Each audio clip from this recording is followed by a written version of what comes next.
My name's Lynn Wigginton, and I have a studio in St. John, New Brunswick, and this is where I've lived most of my life. At the moment, I'm currently finishing a series of 28 doors that are all not the same size, 9 by 12, and they'll be part of a poster that will be released. And I'm looking forward to doing something not quite so structured as architecture when I finish this series, and I'll probably do a series of landscapes. I've done a lot of architecture, cityscapes, that sort of thing, and more recently I've started doing landscapes because the things that interest me in architecture also interest me in the landscape, in that there's that sense of depth of space, and that's what really interests me in a technical sense when I'm working. And it's wonderful when you're painting something and you feel like you're right there, you're right in front of that scene. So it's a way of transporting yourself to where you'd like to be. And so I'm doing more landscapes now. I have 3 galleries where I show my work here in the province. Fog Forest in Sackville, Ingrid Mueller's gallery in Fredericton, and Buckland Merrifield Gallery in St. John.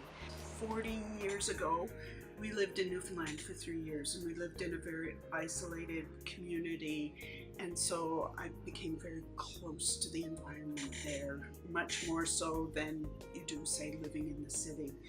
And I did do a series of paintings of Newfoundland, not specifically to the area where we lived, and I really do feel you have to have some affinity, some closeness to the environment if you're going to communicate what you see of that particular place. You have to know it as intimately as you possibly can. And so I frequently do the same scene but different vantage points over and over again, because those are places that I know very well. It's changed a lot at various stages of my life, or at least that's how I see it changing.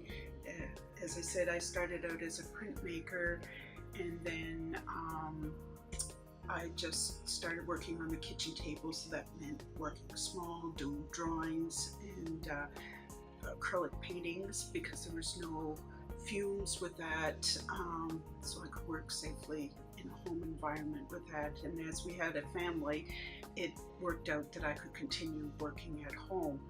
About 18 years ago, I got a studio, and all of a sudden I had this space where I could work, and I could leave it at the end of the day, and I didn't have to clean up, and I didn't have to worry about fumes. And so I started experimenting with using oil paint, working much larger, and my work has continued to evolve, and I hope I continue to push myself as I work, so that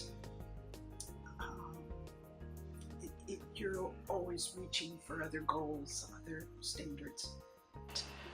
I can't imagine not being able to paint or draw or somehow do what I'm doing. To me, that would be purgatory or whatever. You know what? I'm living my dream. I really am. I have a studio. I'm able to come here every day. I work a full day. I go home, and if I want to, I can work in the evening. This is my dream. I'm so lucky.